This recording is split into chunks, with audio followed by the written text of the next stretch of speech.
अस्सलाम वालेकुम। पाकिस्तान इंडिया के जंग के हालात आप सबके सामने हैं और इंडिया ने जिस तरह इस चीज़ को काउंटर करने के लिए अपने मीडिया को यूज़ किया है वो देखने से ताल्लुक़ रखता है। पाकिस्तानी बयानियाँ इंडिया के अंदर बैन कर दिया गया। इंडियंस जो खुद मोदी गवर्नमेंट के ख़िलाफ़ बात कर रहे हैं उनको बैन कर दिया गया। सहाफ़ती आज़ादी के अंदर इंडिया का नंबर 151 है, 151वां नंबर है। दैट शोज़ के मोदी गवर्नमेंट जो है वो सिर्फ गोदी मीडिया को आगे लेके जा रही है, उसके अलावा किसी का बयानिया आगे डेवलप ही नहीं दिया जा रहा। उनके अपने जर्नलिस्ट हैं, अपना बयानिया डेवलप करते हैं और वो बयानिया वही होता है जो मोदी का होता है। इससे अंदाज़ा किया जा सकता है कि आप जो फ्रीडम ऑफ स्पीच है उसके ऊपर इंडिया के अंदर कितनी पाबंदी है, किस हद तक उन्होंने सेंक्शंस लगा दी हुई हैं। कोई बात आपको सच के तौर पे पहुंचाई नहीं जा सकती। इतना झूठा प्रोपोगेंडा, इतना नेगेटिव जो है वो बातें की जा रही हैं जिनका सर ना कोई पैर होता है, उसके ऊपर इंडिया मीडिया वहाँ पे बातें कर रहा है बैठ के और क्रिटिसाइज पाकिस्तान को किया जा रहा है। और पाकिस्तान के ऊपर कभी परमाणु वो बम मार रहे हैं, कभी वो कुछ कर रहे हैं। इंडियन जर्नलिस्ट जो बैठ के बातें कर रहे हैं, जो एक्स मिलिट्री इनके मिलिट्री ऑफिशियल्स हैं वो भी बैठ के इनके अगेंस्ट बातें कर रहे हैं पाकिस्तान के अगेंस्ट। तो वही बयानिया जो है उनका वहाँ पे दिखाया जा रहा है। अगर पाकिस्तान की रिप्रेजेंटेशन लेके भी आई जाती है तो उनके माइक की आवाज़ कम कर दी जाती है ताकि उनकी आवाज़ कम रहे और जो दूसरे इनके साथ पैनलिस्ट बैठे होते हैं उनके जो वॉल्यूम्स होते हैं माइक्स के, वो उनका वॉल्यूम हाई कर दिया जाता है।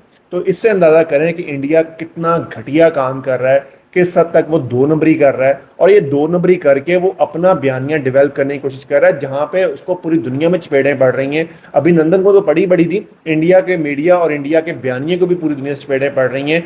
रिसेंटली चाइना ने इस चीज़ के ऊपर बयान दिया। चाइना से इनके एक जर्नलिस्ट ने सवाल किया, इनके एक प्रोफेसर थे चाइनीज़ जो इन्होंने इनको वहाँ पर दावत दी और वहाँ पे बैठ के इनसे बात की। तो चाइना ने क्लियर कट बात की, हमारे चाइनीज़ के ऊपर पाकिस्तान में अटैक हुआ तो हमने इंटरनेशनल जो थे उनको बॉडीज़ को वहाँ पे बीच में शामिल करवाने की दावत दी और बोला कि एक इन्वेस्टिगेशन होनी चाहिए जो न्यूट्रल बेसिस के ऊपर हो ताकि असल जो रूट कॉज है वो पकड़ी जा सके। अब चाइनीज़ ऑफिशियल जो मारे गए हैं उसका नुकसान पाकिस्तान को और चाइना की फ्रेंडशिप के ऊपर हो रहा है, उसका फ़ायदा किसको हो रहा है? इंडिया को हो रहा है। तो ऑब्वियसली इसके पीछे इंडिया थे। इनडायरेक्टली उन्होंने इस चीज़ के बारे में बात की कि हम उसके ऊपर तहकीकात करवा रहे हैं। पाकिस्तान और चाइना की दोस्ती जो है ये बहुत ज़्यादा स्ट्रॉन्ग है, बहुत ज़्यादा स्ट्रॉन्ग बॉन्ड है। इसको इस तरह के जो वाक़यात हैं वो ख़राब नहीं कर सकते। और इंडिया, अगर कोई इंडिया के अलावा कोई भी मुल्क, उन्होंने क्लियर कट ये बात की, कोई भी पाकिस्तान के ऊपर अगर मैली नज़र से देखेगा तो इंडिया जो सोच ले कि चाइना पाकिस्तान के साथ खड़ा है, हम पाकिस्तान को हर तरह की सपोर्ट करेंगे। ये इंडियन चैनल के ऊपर बैठ के एक जो चाइनीज़ ऑफिशियल है उसने ये बैठ के सारी बातें की। और चाइना के अंदर इस तरह नहीं होता कि मुंह उठाया और ज़ाती राय दे दी कि मेरी ये ज़ाती राय है, वहाँ पर ऐसा कोई चीज़ नहीं होता। वो स्टेट ओन्ड जो बयानिया डेवलप किया जाता है वो स्टेट का बयानिया होता है और वो इंडिविजुअल जो होता है वो स्टेट को रिप्रेजेंट कर रहा होता है। दैट शोज़ कि कितना बड़ा एक थप्पड़ मारा गया है इंडिया के मुंह पे चाइना की तरफ से। इंडिया के अंदर बैठ के उन्होंने बोला कि इंडिया किसी भूल में न रहे, हम पाकिस्तान की हर लिहाज से मदद करेंगे। तो ये चीज़ें जो है इंडियन मीडिया के ऊपर नहीं दिखाई जाती। पाकिस्तान का जो है बयानिया जो है वो हिसाब से नहीं पहुंचाया जाता, एक साइड की स्टोरी दिखाई जाती है। और उसके ऊपर इंडियन अवाम इतनी जाहिल है, इतने वो फंटू हैं कि उनको ये चीज़ समझ ही नहीं आ रही। सच और गलत के दरमियान जो है वो फ़र्क की तफरीक ही नहीं कर पा रहे। पाकिस्तान में भी एक ऐसी कौम बसती है जहाँ पे उनको सच और गलत में कोई फ़र्क नज़र नहीं आता। सही और गलत के अंदर उनका बयानिया वही है जो वो सुनना चाहते हैं। Same goes with India. एक ही तरह से मोदी का, ट्रंप का और पीटीआई का ये बयानिया एक ही तरह से डेवलप किया जाता है और ये उसी तरह प्रिवेल करता है। बाकी इस तरह की चीज़ों से अगर अंटिल आप ख़ुद को काउंटर नहीं करेंगे तब तक आप उस बयानिया को डेवलप नहीं कर सकते। इंडिया के अंदर जर्नलिस्ट के ऊपर पाबंदियाँ ठीक ठाक किस्म की लग रही हैं। यूट्यूब चैनल्स जो हैं इंडिया की गवर्नमेंट के ऊपर सवाल उठा रहे हैं, उनको बैन किया जा रहा है। ध्रुव राठी के ऊपर जो है बैन करने की बातें की जा रही हैं। तो ये इंडिया का असल चेहरा है, मकरू चेहरा है इंडिया का। जो मोदी के खिलाफ बात करेगा उसको उठा लिया जाता है, उसके खिलाफ प्रोपेगेंडा किया जाता है। इवन एमनेस्टी इंटरनेशनल ने और बीबीसी ने इस चीज़ के ऊपर आवाज़ उठा दी है कि सहाफ़ती आज़ादी इंडिया के अंदर बिल्कुल भी नहीं है। तो दैट शोज़ कि इंडिया कितना का मकरू इनका चेहरा है और ये इंडिया किस तरह चीज़ों को लेके चल रहा है।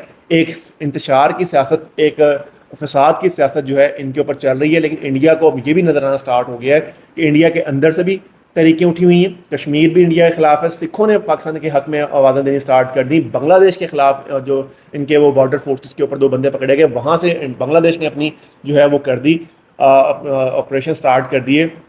इधर से पाकिस्तान से पंगा ले लिया, चौथी तरफ चाइना खड़ा हुआ। तो इंडिया चारों तरफ से तो घिरा हुआ है, लेकिन इनसाइड इंडिया भी इंडिया को बहुत सारे मसाइल दरपेश हैं। तो इंडिया को ये चीज़ बहुत अच्छी तरीके से समझ आ गई है। भड़के इन्होंने मार ली थी, लेकिन अब उस चीज़ को आगे कैसे लेके जाना है, जो इतना स्ट्रॉन्ग बयानिया बना दिया गया था बगैर किसी सबूत के, अब उस चीज़ के ऊपर पूरा नहीं आया जा रहा। देखना ये होगा कि ये एस्केलेट कितना वो करता है और इंडिया क्या करता है, क्योंकि इन्होंने कोई ना कोई चवल तो मारनी है। उसका रिस्पांस जो है पाकिस्तान ने जिस तरह बताया, पाकिस्तान ने बोला है हम किसी भी किस्म के हद से जाने को तैयार हैं भाई। उन्होंने अमेरिका को भी साफ जवाब दे दिया, उन्होंने जो पाकिस्तान ओमान को और कतर वालों ने सऊदी अरब वालों ने बात की, पाकिस्तान ने उनको भी साफ जवाब दे दिया, अगर किसी किस्म की जारियत इंडिया की तरफ से आई तो हम उससे डबल जवाब देंगे, इंडिया किसी भूल में ना रहे। और आसिफ मुनीर जिस तरह की उनकी इस अप्रोच है, तो उन्होंने ऑब्वियसली इस चीज़ को लेके चलना है। तो इंडिया किसी किस्म की गलत फहमी में न रहे, अगर इंडिया ने कोई पंगा किया तो उसका मुंह तोड़ जवाब दिया जाएगा। बाकी इंडिया के अंदर इंडिया के अवाम को भी चाहिए कि थोड़ा देख लिया करें, आपका बयानिया जो है वो लाजमी नहीं है कि जो आप कह रहे हो वही सही है, जो आपकी मीडिया ने दिखा दिया वही सही है। थोड़ा सा दिमाग आपको दिया हुआ है, उसे सोच लिया करें। बाकी आप इस जंग के बारे में क्या कहते हैं, होगी या नहीं होगी, और पाकिस्तान जो रिस्पांस की बात कर रहा है और चाइना पाकिस्तान के साथ मिला हुआ है, तो इससे इंडिया को कितना नुकसान हो सकता है, आपका इसके बारे में क्या ख्याल है? Do let us know.